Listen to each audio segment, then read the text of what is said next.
Hi there. We are on day 93 of our Through the New Testament in 1 Year.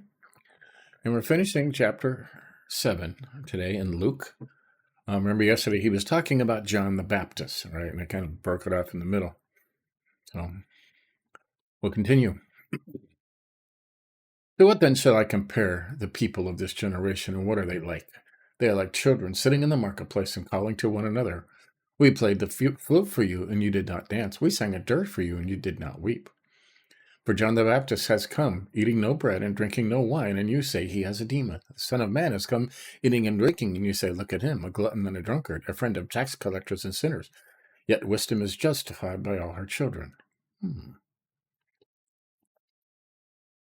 Wisdom is justified by all her children.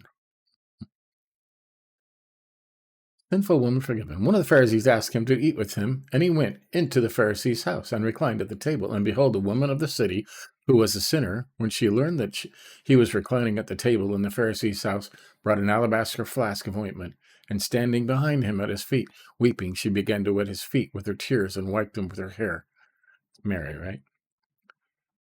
Of her head, and kissed his feet and anointed them with the ointment. Now, when the Pharisee who had invited him saw this, he said to himself, if this man were a prophet, he would have known who and what sort of woman this is who is touching him, for she is a sinner. And Jesus answering said to him, Simon, I have something to say to you. And he answered, say it, teacher. A certain moneylender had two debtors. One owed 500 denarii, the other 50. When they could not pay, he canceled the debt of both. Now which of them will love him more? Simon answered, the one, I suppose, with whom he canceled the larger debt. And he said to him, you have judged rightly. Then turning to the woman, he said to Simon, do you see this woman? I entered your house. You gave me no water for my feet, but she has wet my feet with her tears and wiped them with her hair. You gave me no kiss, but from the time I came in, she has not ceased to kiss my feet.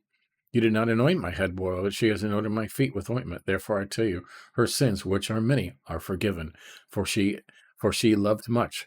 But he who is forgiven little loves little. And he said to her, your sins are forgiven. Then those who were at the table with him began to say among themselves, who is this who even forgives sins? And he said to the woman, your faith has saved you. Go in peace. Right.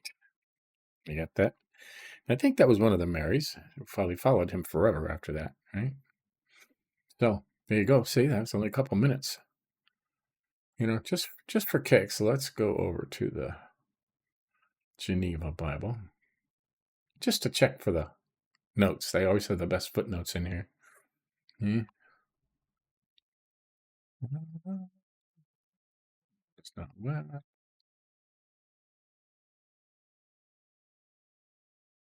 One of the Pharisees, there's a note here.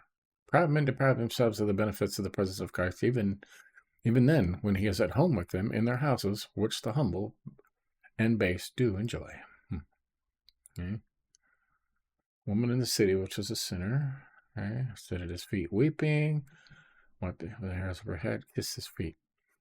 Now when the Pharisee which bade him saw it, he spake within himself, saying, if this man were a prophet, he would surely have known who or what manner of woman, for she is a sinner.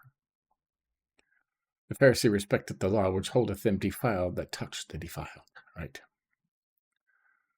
And Jesus answered and said unto him, Simon, I have somewhat to say to thee. Right. To love Christ is a sure perpetual witness of the remission of sins.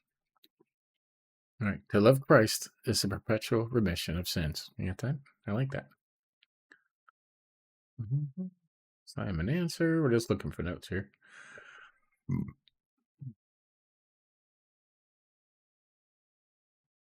Verse unto thee. Many sins are forgiven her, for she loved much. That is, saith Theophylact, she hath showeth her faith abundantly. And Basil in his sermon of baptism saith, he that oweth much hath much forgiven him, that he may love much more. And therefore Christ's saying is so plain by the similitude that it is a wonder to see the enemies of the truth draw and rack this place so soundly to establish them. Wow, their meritorious works, for the greater sum of man hath forgiven him, the more he loveth that hath been so gracious to him. And this woman showed duties of love, how great the benefit was she had received, and therefore the charity that there is spoken of, it is not to be taken for the cause, but as a sign. For Christ saith not as the Pharisee did, that she was a sinner, but beareth her witness that the sins of her life past are forgiven her. Well, yeah, didn't say who she is though. Well, he confirmeth the benefit which he has bestowed with a blessing. There's the notes from that one. Pretty cool, huh? Oh, there you go. That's the rest of Luke 7. We'll mark that complete. And tomorrow we'll begin Luke 8, all right? The women accompanying Jesus. Okay, that's interesting. Okay.